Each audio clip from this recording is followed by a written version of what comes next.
नमस्कार, स्वागत है आपका जनगणमान 24/7 पर, जो कि मेरा यूट्यूब चैनल है। आप उसे लाइक करें, सब्सक्राइब करें। और एक अच्छी खबर, जो शायद दुनिया के लिए भी अच्छी खबर होगी, ईरानियन फोर्स के हवाले से, जिसका ट्वीट मैं आपको दिखाऊंगी।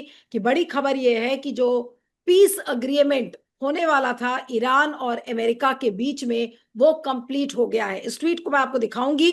The peace agreement between Iran and the United States has been completed, ऐसी खबर आई है। और उसके बाद ये एक बड़ी खबर बन गई है।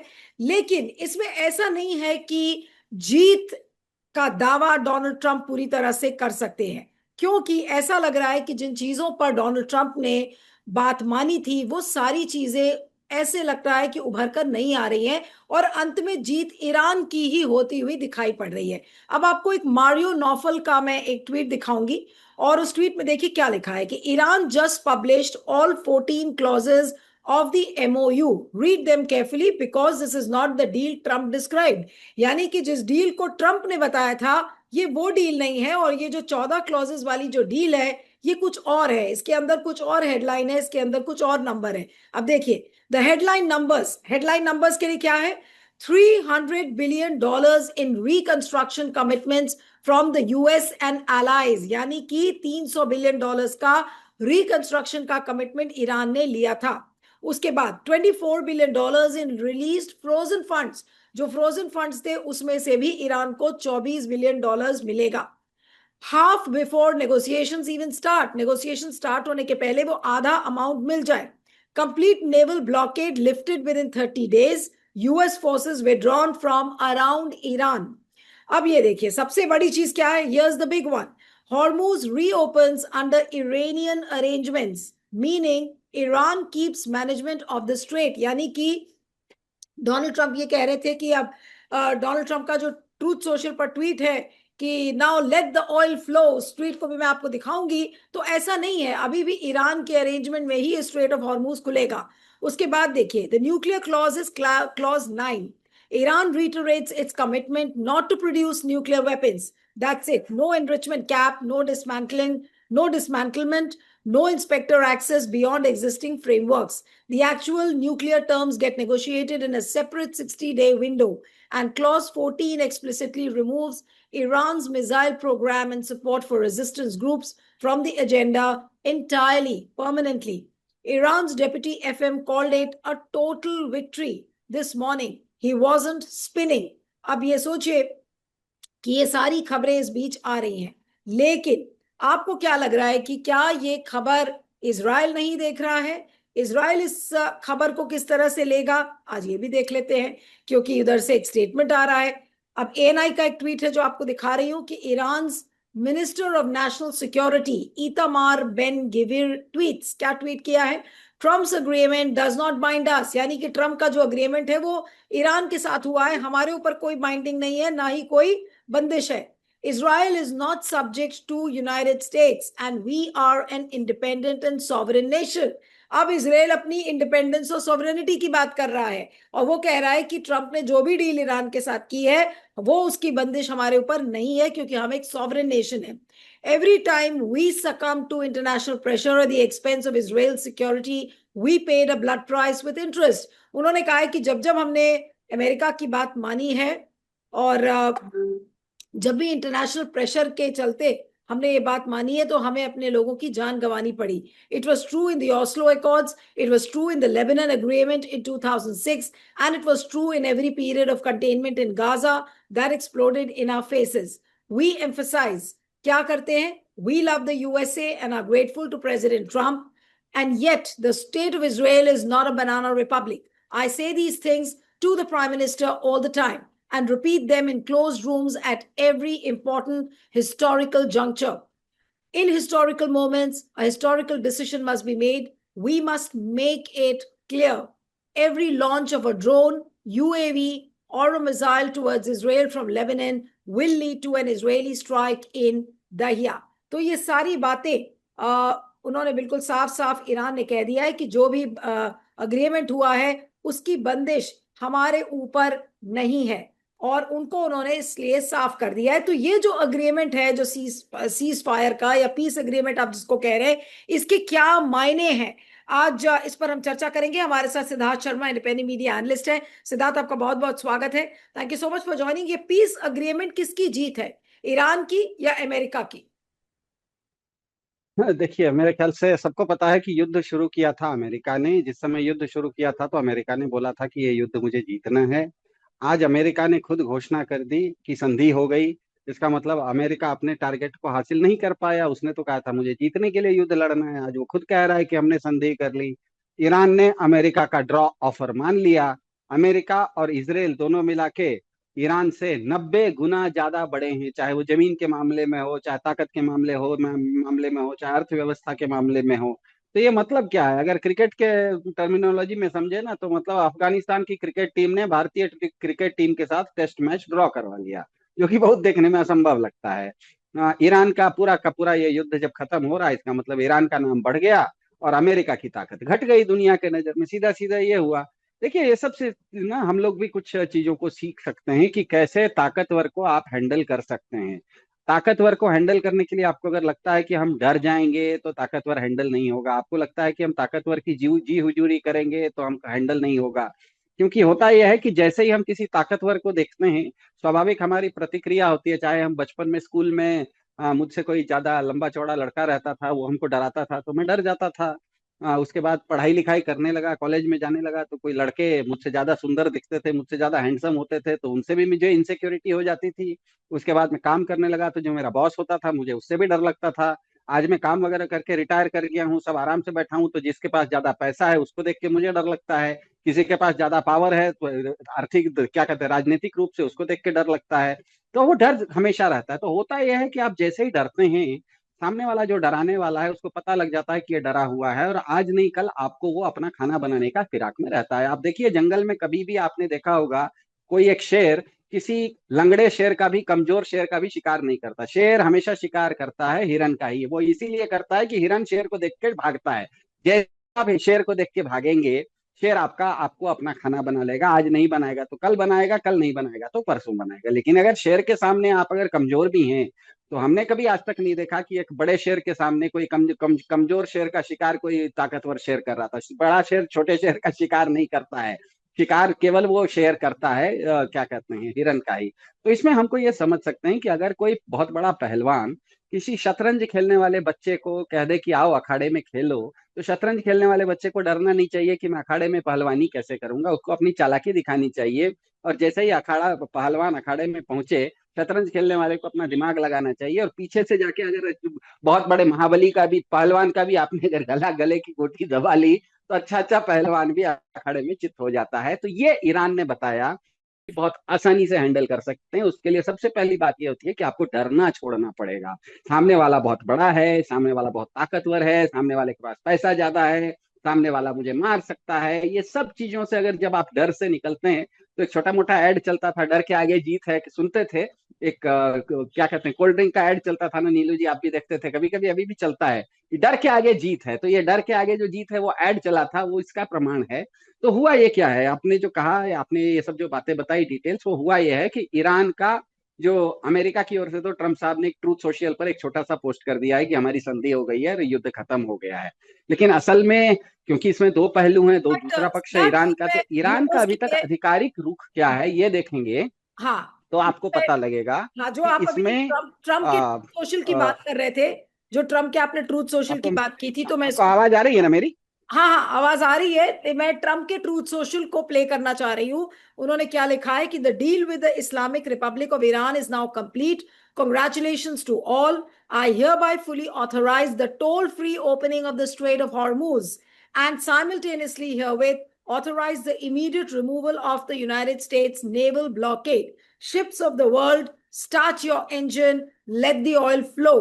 President Donald Trump. अब जो हॉर्मूज स्ट्रेट को लेकर जो कंडीशंस हैं सिद्धार्थ, उसको थोड़ा सा क्लैरिटी चाहिए कि क्या ईरान अभी भी कंटिन्यू करेगा, ईरान जो हॉर्मूज का टोल है, या फिर उसको टोल फ्री कर देगा, क्योंकि डोनाल्ड ट्रंप का कहना है कि वो टोल फ्री है, और ईरान वो कह रहा है कि भाई उसके शर्तों पे मैनेज होगा। तो हॉर्मूज पर क्या होगा, क्या देखने को मिलेगा? एक तो हमको स्पष्ट हो जाना चाहिए कि ट्रम्प साहब ने जो अभी तक ट्वीट किया है उसमें कोई डिटेल उन्होंने नहीं बताया। उन्होंने बस इतना बताया कि संधि हो गई। दूसरी तरफ ईरान की ओर से कुछ आधिकारिक बयान आ रहे हैं कि संधि हुई है, लेकिन ईरान की ओर से यह भी आ रहा है कि यह संधि का जो लिखित रूप है, ये 19 जून को स्विट्जरलैंड में इसका सिग्नेचर होने वाला है। ये एक आधिकारिक रूप से ईरान का बयान है। हाँ। तो हमको ये स्पष्ट रखना है कि ट्रंप संधि हो गई है, ये दोनों मान रहे हैं। संधि किन शर्तों पे हुई है ये अभी तक ट्रंप साहब नहीं बता रहे हैं, लेकिन ईरान बता रहा है, लेकिन वो केवल बयान में बता रहा है। और अंतिम संधि जो लिखित रूप में होगी वो 19 तारीख को स्विट्जरलैंड में होगी, ऐसी सूचना है। तो अब यहां पर आके देखते हैं कि अब यहां पर एक ही चीज हमें पता है कि ईरान ने आधिकारिक रूप से क्या क्या कहा है। तो ईरान आधिकारिक रूप से यह कह रहा है कि युद्ध से पहले और बाद में उसने अपनी पूरी जमीन और न्यूक्लियर प्रोग्राम को मजबूती से बचा लिया। यह ईरान स्पष्ट कह रहा है। वो ये भी कह रहा है कि अंदरूनी मसले पूरी तरह से उसके कंट्रोल में हैं। अब ईरान ये भी कह रहा है कि बाहर की बात करें तो ईरान ने हॉर्मुज पर अपना नियंत्रण बना लिया है। ध्यान में रखिएगा, हॉर्मुज जो है वो ईरान से बाहर है। ईरान का मतलब ईरान की जो धरती है। तो ईरान ये बता रहा है कि इस पूरे युद्ध में ईरान की जो धरती है उसको हमने बचा लिया। ऊपर से धरती से बाहर जो हॉर्मुज था उस पर भी हमने कब्जा कर लिया है, नियंत्रण हमारा है।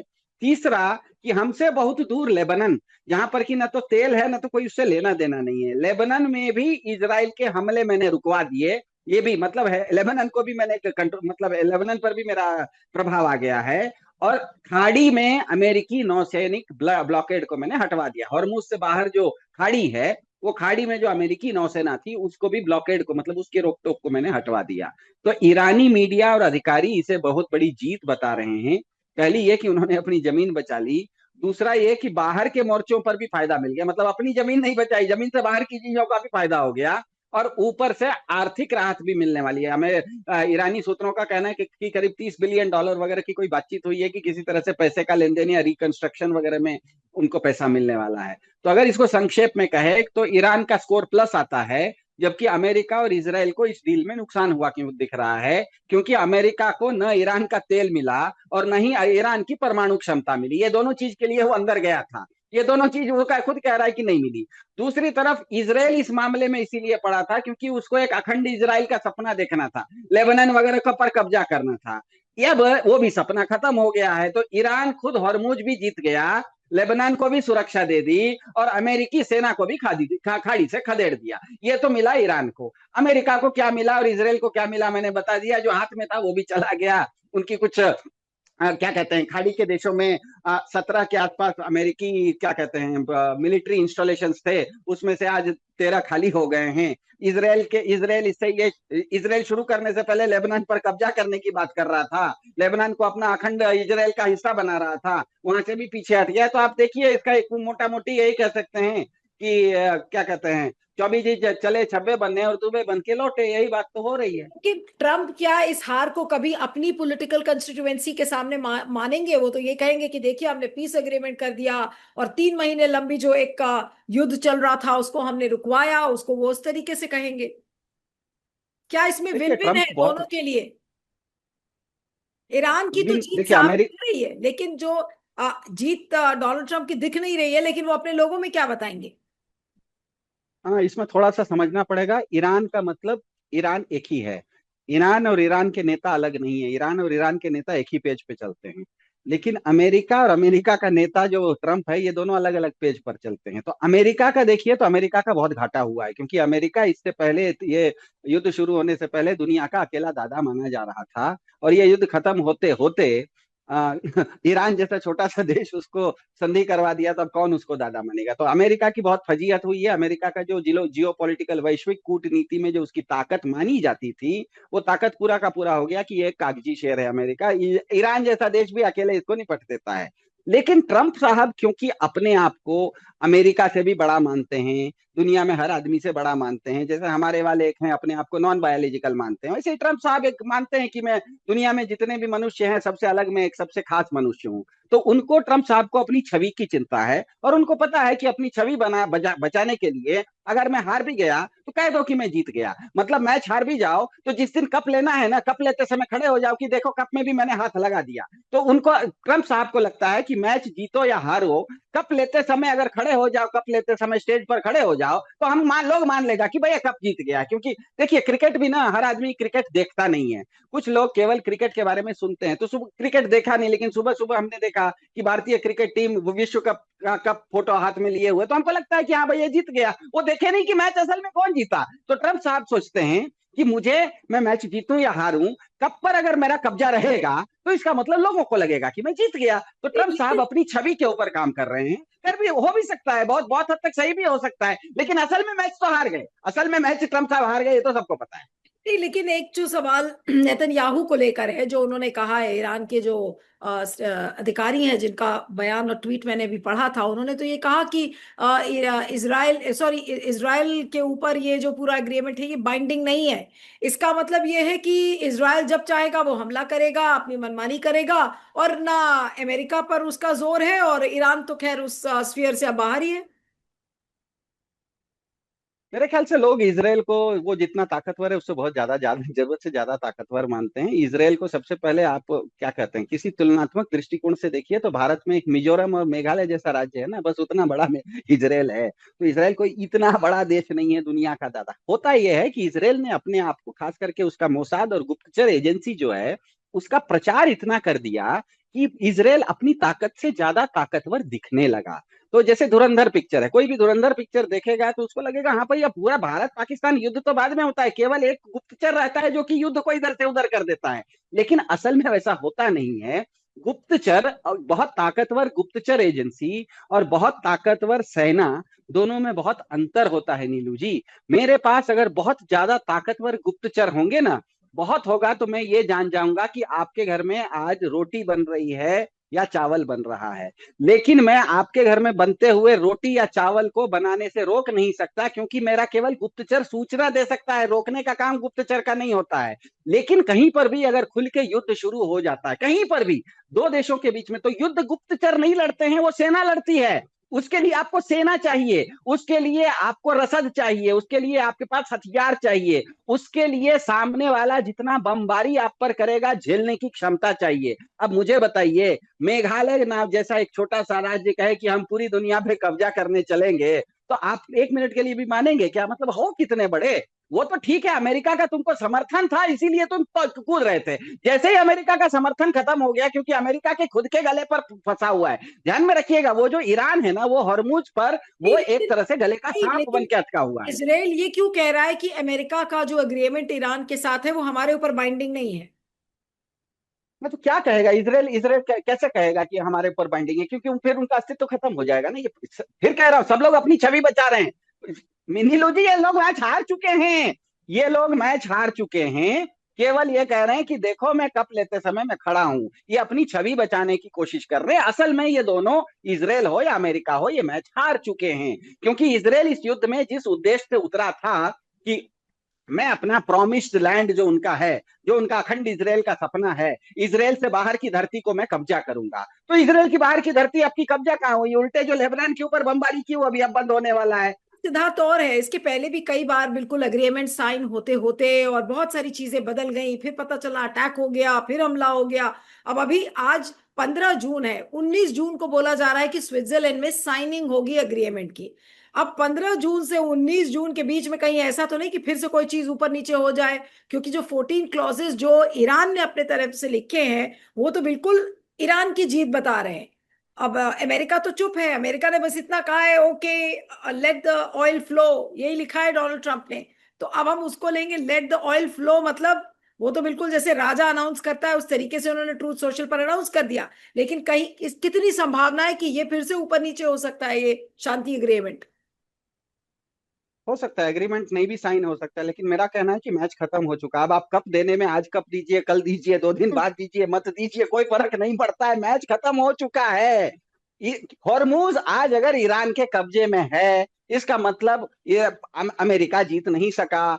लेबनान के अंदर अगर अभी भी लेबनान की सरकार है, इसराइल उस धरती पर कब्जा नहीं कर सका, इसका मतलब इसराइल का अपना अखंड, क्या कहते हैं, इसराइल का सपना खत्म हो चुका है। तो मुझे बताइए ना, मैच तो खत्म हो गया है। अब आप कह रहे हैं कि कप लेने के लिए अभी कप देगा या 1 घंटे बाद देगा, या कप देते समय कोई नहीं आएगा, तो अरे कुछ नहीं होने वाला है, कप नहीं दिया जाएगा। तो उसका एक घोषणा कप वाला फोटो नहीं आएगा, लेकिन मैच तो खत्म हो गया ना नीलू जी। ये मैच खत्म हो चुका, ये हमको समझना है। और ये मैच आज नहीं खत्म हुआ है। जिस दिन पहली बार ट्रंप साहब ने कह दिया कि हम अमेरिका, ये क्या कहते हैं, ईरान के साथ 48 घंटे का या कुछ का सीज फायर कर रहे हैं, उसी दिन ट्रंप खत्म हो गए थे। उसके बाद से कोई भी यथास्थिति नहीं बदली है। आज तक यथास्थिति कुछ नहीं बदली है। ये केवल ऊपर से शगुफा कर रहे हैं कि अच्छा अच्छा मैच खत्म हो गया ना, अब फलाने देश का प्रधानमंत्री आएगा और वो कब के क्या कहते हैं, विक्ट्री सेरेमनी में वो आएगा। तो आप लोग इंतजार में बैठे रहिए कि विक्ट्री सेरेमनी होगा, नहीं भी हो तो मैच तो खत्म हो चुका। भारत, ये मेरा अंतिम सवाल है आपसे कि भारत के लिए क्या पोजीशन है? प्रधानमंत्री नरेंद्र मोदी ने कॉन्ग्रेचुलेट किया है कि भाई बहुत अच्छी बात है, ये युद्ध खत्म हो गया। अब हम क्या कहें? हम ये कहें कि युद्ध खत्म, भारत के अंदर जो तेल और गैस का क्राइसिस है वो भी खत्म, अब हमें सेलिब्रेट करना चाहिए? क्या बोले, किस तरह से देखा जाए? देखिए, हॉर्मुज संकट से पहले ही हॉर्मुज संकट शुरू हुआ इस साल 2026 में फरवरी के आसपास। लेकिन उससे 1 साल पहले 2025 के फरवरी में, जिस दिन भारत के प्रधानमंत्री और अमेरिका के राष्ट्रपति व्हाइट हाउस में जाके एक जॉइंट लीडर स्टेटमेंट साइन किए थे, जिसका व्हाइट हाउस के वेबसाइट पर भी उसका पूरा का पूरा वो उपलब्ध है, भारत के क्या कहते हैं, विदेश मंत्रालय पर भी उपलब्ध है। तो ये युद्ध शुरू होने से बहुत पहले भारत ने अमेरिका के साथ जो संधि कर ली है, वो संधि के अनुसार अमेरिका भारत को सबसे बड़ा तेल निर्यातक बनेगा। तो आपका तेल जब अमेरिका से अब आ रहा है, तो ईरान से जब आ ही नहीं रहा है, तो अब ईरान में आप जब अपना, क्या कहते हैं, आप कल तक एक जगह से अपना दूध खरीदते थे नीलू जी। आपने कल आज से तय किया है कि मैं अपने दूध वाले से दूध नहीं खरीदना है मुझे, मैं 5 किलोमीटर दूर से तेल दूध लाऊंगा। अब आप रोज 5 किलोमीटर दूर से तेल दूध ला रहे हैं। अब कल के बाद से आपके बगल के दूध वाला, उसका दुकान बढ़ जाए, उसकी दुकान घट जाए, उसका दुकान बंद हो जाए, या उसको लॉटरी लग जाए, आपको कोई फर्क नहीं पड़ रहा है, क्योंकि आप ही ने उससे खरीदना बंद कर दिया है। तो आपने जैसे ही अमेरिका से कह दिया कि मैं आपका अपना तेल आपसे खरीदूंगा, इसका मतलब ईरान में तेल सस्ता मिले या महंगा मिले, हॉर्मुज बंद रहे या हॉर्मुज खुला रहे, आपके लिए कोई फर्क नहीं पड़ता, क्योंकि आपका तेल अमेरिका से आ रहा है। अब अमेरिका से जो तेल आ रहा है स्वाभाविक रूप से आपके लिए महंगा आएगा, क्योंकि ईरान में जो तेल मिलता है, सिर्फ ईरान में नहीं, खाड़ी में जो तेल मिलता है, वो दुनिया का सबसे साफ तेल है, क्योंकि उसको और सबसे सस्ता तेल है। वो साफ भी है क्योंकि वो मतलब धरती में ज्यादा उसको नीचे जाना नहीं पड़ता, ऊपर से ही मिल जाता है। और निकालना बहुत सस्ता है, $10 प्रति बैरल में मिल जाता है। और तीसरा ये कि खाड़ी के देश भारत से इतने नजदीक हैं कि भारत में जो आपका कच्छ का क्या कहते हैं, तटीय सीमा है गुजरात की, वहां से ईरान की तटीय सीमा 1100 किलोमीटर दूर है। मतलब ईरान में आप कोई टैंकर को लोड कीजिएगा तो रात भर के अंदर, मतलब अगले दिन 24 घंटे के अंदर वो भारत में पहुंच जाएगा। इतना नजदीक तो आपको दुनिया का सबसे बड़ा तेल भंडार आपके पास है। लेकिन आपने, इसका मतलब यह है कि दुनिया का दूसरा सबसे बड़ा तेल भंडार, दुनिया का सबसे साफ तेल भंडार और दुनिया का सबसे सस्ता तेल भंडार भारत के लिए केवल 1000 किलोमीटर दूर ईरान में उपलब्ध है। ये हॉर्मुज होने से पहले से उपलब्ध था। लेकिन आपने, वो सब जब ठीक था, तब भी आपने तय किया कि नहीं, हम अपना तेल नजदीक से सस्ता और साफ नहीं लेंगे, हम अमेरिका से लेंगे, महंगा तेल लेंगे, 7 समुंदर पार से लेंगे। और अमेरिका में जो तेल बनता है, वेनेजुएला का तेल मिलता है, वो $60 प्रति बैरल है। तो आपने ही अगर अपने घर के बगल में सस्ता तेल छोड़ के दूसरे जगह से महंगा तेल लेने के तय कर लिया है, तो बाकी दुनिया में क्या हो रहा है उससे कोई लेना देना नहीं है। तो मेरे ख्याल से, आपने ये पूछा तेल के बारे में, लेकिन इससे मैं एक ज्यादा गंभीर बात बता रहा हूँ। हम सबको, मतलब पूरे भारत के हर व्यक्ति को इससे एक सीख लेनी चाहिए कि कैसे हम किसी ताकतवर को हैंडल कर सकते हैं। अक्सर होता यह है कि हम अपने से ताकतवर किसी आदमी को देखते हैं, वो पैसे में ताकतवर है या उसके पास पावर ज्यादा है, तो या तो हम उससे डर के कन्नी काट लेते हैं, या तो हम उसकी जी हुजूरी करने लग जाते हैं। लेकिन होता यह है कि आप जैसे ही ये दो चीज की है, उसकी नजर शिकारी की होती है, वो आज नहीं तो कल आपको खाना बना लेता है। क्योंकि शेर की नजर हमेशा हिरन पे रहती है। हिरन शेर को देख के जैसे ही भागेगा, हिरन देख लेगा कि शेर देख लेगा कि ये हिरन कमजोर है, आज नहीं कल आपको खाएगा। लेकिन आप अगर ईरान की तरह आप अगर छोटा शेर ही हैं, लंगड़ा शेर ही हैं, लेकिन सामने वाले शेर के सामने खड़े होकर दहाड़ देंगे, तो आज तक ऐसा नहीं हुआ है कि एक शेर दूसरे शेर का शिकार करता है। शेर हमेशा डरपोक हिरन का ही शिकार करता है। शेर अपने से कमजोर और लंगड़े शेर का भी शिकार नहीं करता। तो हुआ यह है सीधा सीधा कि ईरान ने, भले ताकत में वो अमेरिका से 60 गुना छोटा था, अमेरिका और इजराइल को मिला के 90 गुना छोटा था, लेकिन अपने आप को उसने शेर माना और शेर की तरह क्या कहते हैं, टक्कर देने की कोशिश की। और बहुत साधारण भाषा में कहें तो अमेरिका नाम का पहलवान एक छोटा सा शतरंज खेलने वाले ईरान को कहा कि आओ अखाड़े में मुझसे कुश्ती खेलो। ईरान ने ये नहीं कहा शतरंज खेलने वाले की कि मुझे कुश्ती खेलना नहीं आता है, क्योंकि वो समझदार था। वो अखाड़े में उतर गया और जैसे ही पहलवान ने ऐसा ऐसा दिया, वो बच्चा क्या किया, शतरंज वाले ने पीठ के पीछे गया और पहलवान के गले पर चढ़ गया। अब जैसे ही जितना भी बड़ा पहलवान हो, कितना भी छोटा बच्चा हो, वो अगर गले पर बैठ के आपका नस नस दबा देता है, तो बड़े सा बड़ा पहलवान भी सरेंडर कर जाता है। तो इसमें यही हम सीख सकते हैं कि ये जो पावर के सामने, अपने से ज्यादा ताकतवरों के सामने आप जितना डरेंगे, जितना जी हुजूरी करेंगे, उनकी नजर में आप आज नहीं तो कल उसका खाना बनने वाले हैं। वो आप पर नजर गड़ा दिया है, वो आपको आज नहीं कल निकलेगा ही निकलेगा। आपके पास एक ही विकल्प है, अपने से ताकतवर के सामने खड़े होइए, टक्कर आंख से आंख मिलाइए। वो क्या करेगा, वो डर जाएगा क्योंकि उसके पास चारा नहीं है। वो अपने आप से कमजोर का वो शिकार करता है। शेर हमेशा अपने से कमजोर हिरन का शिकार करता है, शेर का शिकार नहीं करता। शेर बनिए, शेर दूसरा शेर आपका शिकार नहीं करेगा। चलिए, आपका बहुत बहुत शुक्रिया Siddharth, thank you so much for joining.